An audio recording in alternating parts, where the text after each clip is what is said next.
Okay, so here's what you're going to do today.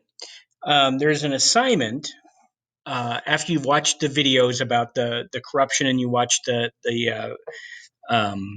PowerPoint about corruption in the cities and graft and all that, because you got to watch that to understand this.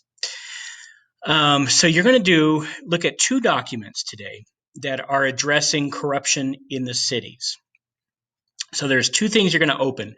One says corruption in the cities reading, and the other one says corruption in the city's graphic organizer. And this is what the graphic organizer looks like. So there's two documents.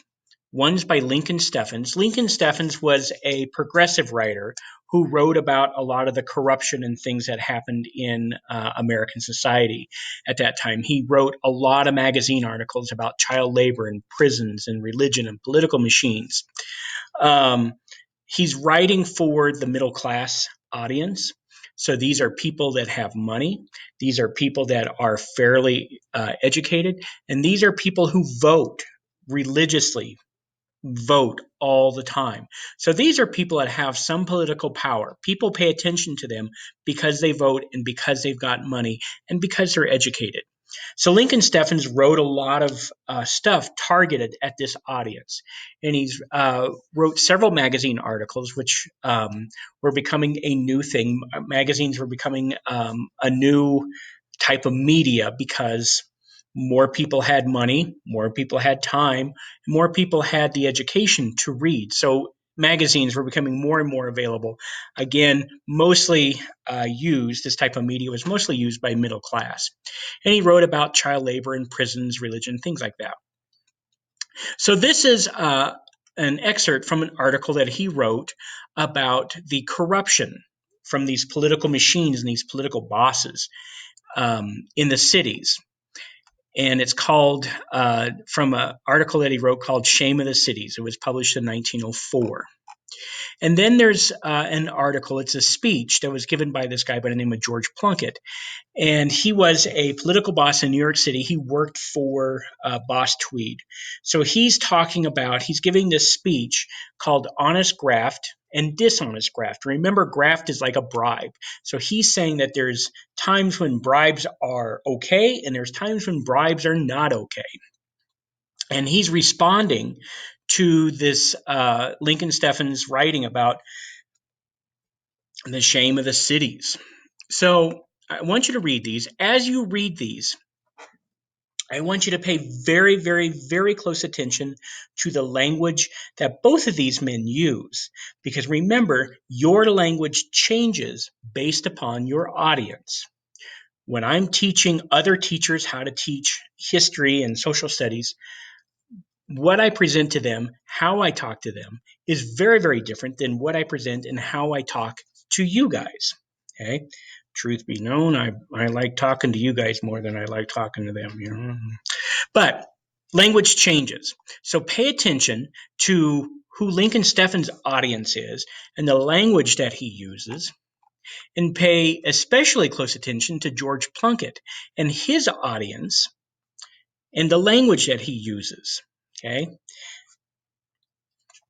George Plunkett, by the way, his audience is mostly Irish workers and immigrants and people like that. Pay attention to the language that they use. So as you read these, you're going to fill this out. And remember, you're going to source.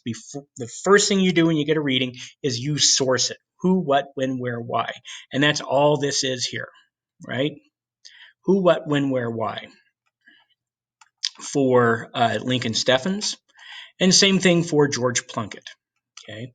And then contextualization. Remember, contextualization are the events, the larger events that are happening that are impacting this one particular event, right? What's the larger picture happening? So you're going to write about the contextualization. This is what we've been talking about the last couple of weeks. Last week, I guess. Okay. And then close reading this is the analysis part, right? What do you think and why do you think that? You fill that in there. Okay. Same thing here for George Plunkett. And then cooperation. Cooperation is really, really important. It's a very important skill, especially for historians but it's an especially important skill in a lot of things. Corroboration is where you take two sources. You get two sources, and you compare them. What do they seem to say? Right? You're going to get different points of view from different sources. You're going to get different points of view because they have a different political view, they have a different emotional view, they have just different points of view. So you're going to take all of these points of view and combine them. What do they seem to agree on? Right? That's corroboration. What do all the stories seem to agree is happening? And usually through corroboration, you can begin to eliminate a lot of the bias and a lot of the prejudice that you get in a lot of sources. You can get rid of that because you can begin to see what they all agree on. What they tend to agree on, that's usually the truth. That's usually the accurate story. Police do this all the time. When they're interviewing witnesses to a crime, they're going to get lots of different points of view because there's emotional points of view, there's political points of view, there's physical, totally different physical points of view. They're going to, people might have a relationship with certain people. So you're going to get all these different points of view. And you're going to the police take all of these stories from all these interviews and begin to match up what they seem to agree. So that's what corroboration is. What do these sources seem to agree about? And then you answer that. And that's it. And then you turn it in. Make sure you submit it.